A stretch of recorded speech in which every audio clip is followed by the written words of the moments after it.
Good morning, everybody. Good morning, good morning, good morning. Let's come on in. It's a wonderful Wednesday morning here in the city of St. Louis. And I haven't been outside, not really outside. Hope the weather's going to be okay today. Should be. Nevertheless, it's a great day. You all come on in. As always, we're grateful to God for the opportunity to share, to empower, to strengthen, to encourage, and to motivate you. Man, keep on living. Okay, what's going on? I don't care what's happening in your life. God is still good. Yes, He is. And we thank Him as always for another day. Good morning to all of you as you're coming in. I see you coming on in. Come on. I would ask that you would share. I don't think I've asked you all on Instagram to share, but obviously, any platform you're on, it would be most advantageous and edifying to share. People need help. Let's keep it real, man. A lot of stuff is going on. A lot of people are in a state of hopelessness and in despair.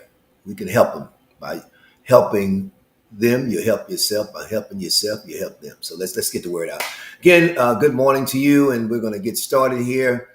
I failed to highlight the power of making wise decisions. I thought it was 10. As I look back at my notes, it's 11 biblical principles for making wise decisions. Again, the theme is the power of making wise decisions. This is part 5. I would strongly suggest and encourage you to always go back and look at the messages, revisit, even in making decisions. You know, people sometimes think you have to meet with them to help them. Not necessarily. Uh, when we're as preachers and teachers and men and women of God, when we're preaching and teaching, that's counsel. You're getting counsel right now. What I'm giving you today, what I give you when I come on, is counsel. And guess what? I don't even charge you for this stuff. It's counsel.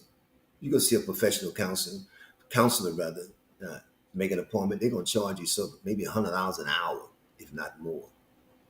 So this is something you can use and should use. It will help you throughout your day in your life. All right. So again, 11 biblical principles for making wise decisions. So just another definition of wisdom. Wisdom is defined as the right use or exercise of knowledge. If wisdom is to be considered as a faculty of the mind, it is the faculty of discerning or judging what is most just, proper, and useful. You know, the advantage you have today, if you're a young person, you have an advantage because you're getting from me years of experience, education, all that I've acquired by the grace of God. You're getting that today. So you can avoid some of the mistakes, miscues. You can avoid, some of the unnecessary seasons. Because some seasons, and I say unnecessary, some of the seasons that we go through, we could have avoided. It's real talk, man. Some of the relationships that we engaged in, we could have handled differently. My Lord, I felt that thing. If we had had the right information. Hello, somebody. Real talk, man. Some of the relationships that you engaged in, with your baby's daddy, whoever, your best friend, all that stuff, man. We could have handled things different with the right information. Okay, so here we go. Number eight of the 11 biblical principles of making wise decisions. Number 8 is have I honestly considered the warning signs. Man, I don't know about you all, but I think all of us fool ourselves at times. I think all of us at times we see what we see, but we don't respond appropriately. And at times we just disregard the warning signs for the sake of a friendship, a relationship, or don't want to get in somebody's space, or you see something and you ride it out. But while you're riding it out, guess what? Again, there are consequences that you could have avoided. All right. So Solomon says, and I'm going to talk about Solomon in my teaching, obviously. Proverbs 10 and 17 says, he is on the path of life who heeds instruction. But he who forsakes reproofs goes astray. But he who forsakes reproof goes astray. My mother told me stuff, and I won't go into what she told me. She told me something. My mother told me something. She's with the Lord now. But early in life, my mother told me something. I won't take what she told me.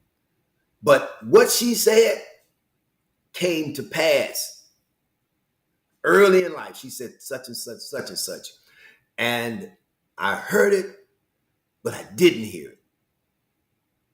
And I paid dearly.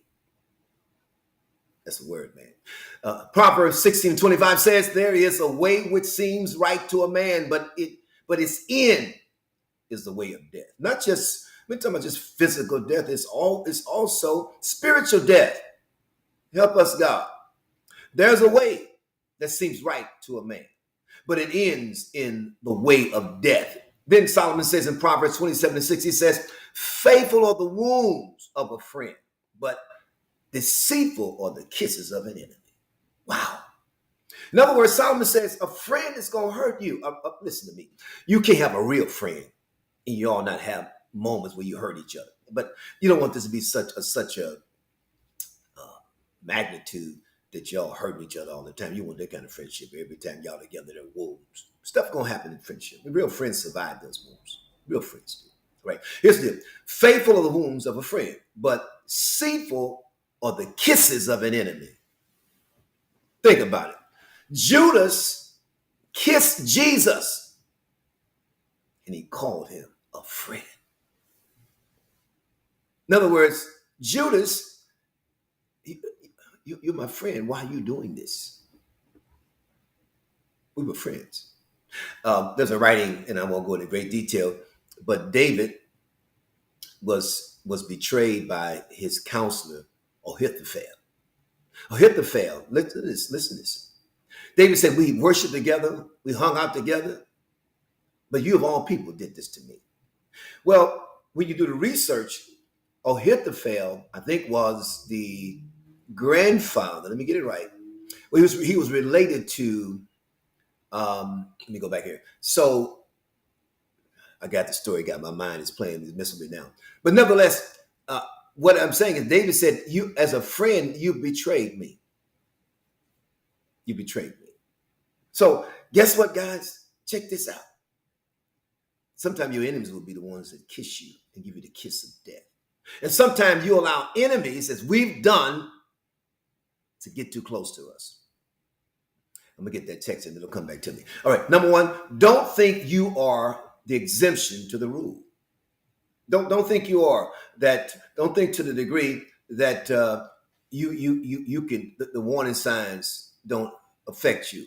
Yes, they do. There are people who marry people who were told not to marry people. A lady years ago, not with us now, got into a relationship with someone and was told, don't marry that guy. Don't do it. Did it anyway. My mother would tell me stuff like, hey, leave them folk alone. All right. Number two, remember that God's way is the best way. So the warning signs there are warning signs. They are, listen to me, a snake is a snake. A betrayer is a betrayer. Someone that's envious and jealous of you, the Bible says jealousy is as cruel as the grave. When people are not celebrating you in your circle, they're tolerating you, that's not a friend. They're not coveted. All right. Number 9, have I considered the possible outcomes for my course of action? This is the ninth biblical principle of wisdom. Have I considered the possible outcome for my actions?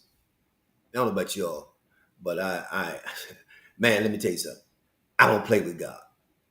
I do not play with God. And I'm so serious about my walk with God that I'm very meticulous, very careful in terms of relationships, steps I take rather engagements with people. I had a preacher tell me one time that he told me he wanted to hang out with me and all that, but he began to tell what they do when they hang out with each other. I said, no, I can't hang out with him. Oh not that guy. Listen, Solomon says it like this, Proverbs 14:1. He says, a wise woman builds her house, but the foolish tears it down with her own hands. Hello, church. Stop blaming the devil for your broken marriage. Yes, he'll play his hand. But if you're a wise woman can say it like this too. A wise man builds his house, but a fool tears it down with her own hands. His own hands. Then Solomon says in verse 15 of chapter 15, 15 says,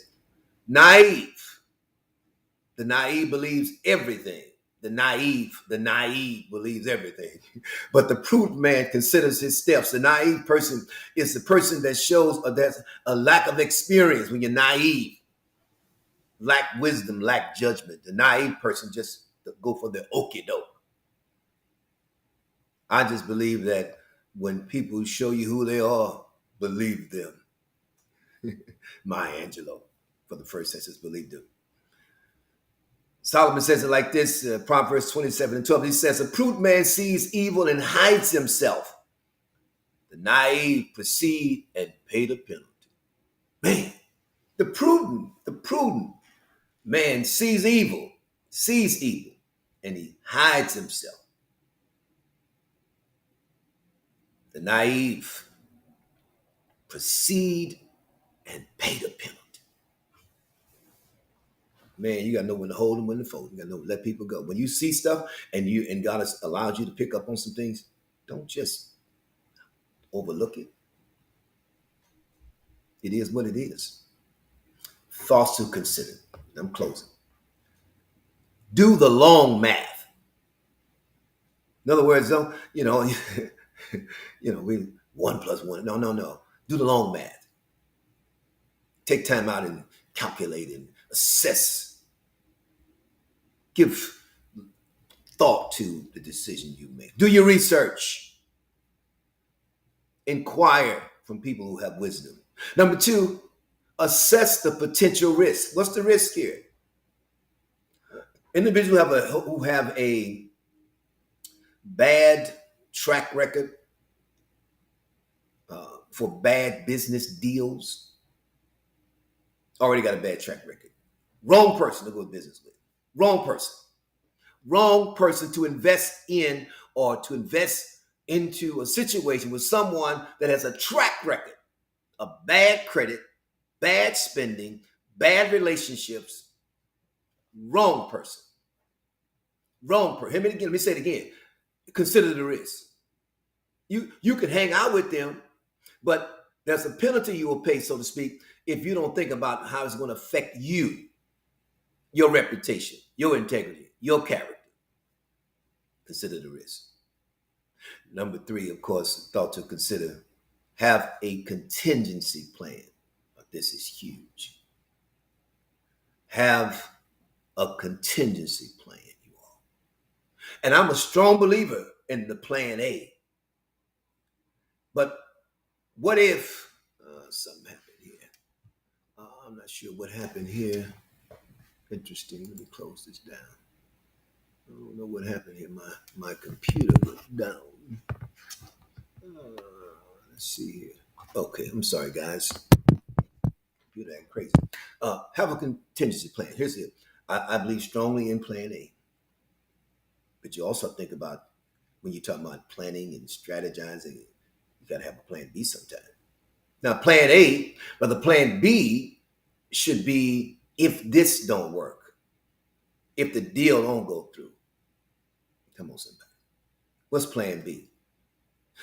Plan A might have, you might say plan A is this how we're going to do it. But then what's the contingency here? If that door is shut, then we're going to go ask this person, y'all help me out now.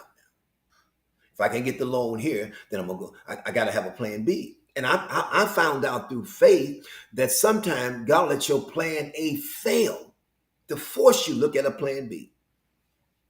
Man, I'm telling you, there are times I believe God, fast, prayed, and all that stuff, and plan A failed miserably. but it forced me to look at a plan B. Can I get a witness? All right, gotta go. The power of making wise decisions. The power of making wise decisions. All right, you got to again. Either you're a person of wisdom or you're not. You got to make this. It's time to make a change, man. It's time to do something different. Go a different direction. Don't put your head in the sand.